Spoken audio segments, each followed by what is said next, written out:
ঋতুরাজ বসন্ত তার রং বেরঙের রূপের ডালা নিয়ে হাজির হলো আমার মতন শীতপ্রেমীদের মন কিন্তু ভারাক্রান্ত। আবার 1 বছরের অপেক্ষা পছন্দের ঋতুর আগমনের, সাথে তার সম্ভারের সাথে মনকে আচ্ছন্ন করে রাখার। কিছু করার নেই, মেনে নিতেই হবে, এইটাই হচ্ছে ঋতুচক্র। তাই এই সময়টা শেষবারের মতন শীতের কিছু সবজি দিয়ে রইলো আমার বানানোই পদ্মা। রেস্টুরেন্টে বহুবার খেয়েছি, কিন্তু এখন তো আমি একটু ডায়েট করছি, তাই ভাবলাম বাড়িতেই রেস্টুরেন্টের খাবার বানিয়ে নেওয়া যাক। তো শীতের রং বেরঙের সবজি সাথে ডিম, চিকেন ও চিংড়ি মাছের মেলবন্ধনে চীনাদের এই পদটি অনেকেরই প্রিয়।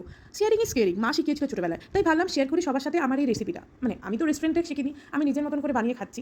তো আমার বেশ ভালো লেগেছে এটা, তো ভাবলাম সবার সাথে শেয়ার করি। এত ভাজাভুজি দেখে অনেকে বুঝিয়ে গেছেন যে এটা হচ্ছে একটি ফ্রাইড রাইসের রেসিপি। আমার বানানো রেসিপিটার মেন উপকরণ হচ্ছে শীতকালের পালং শাক। পালং শাকটাকে গরম জলে ভাপিয়ে ঠান্ডা জলে বা বরফে ভিজিয়ে একটু ব্লাঞ্চ করে নিয়ে পেস্ট করলে কালারটা খুব ভালো আসে।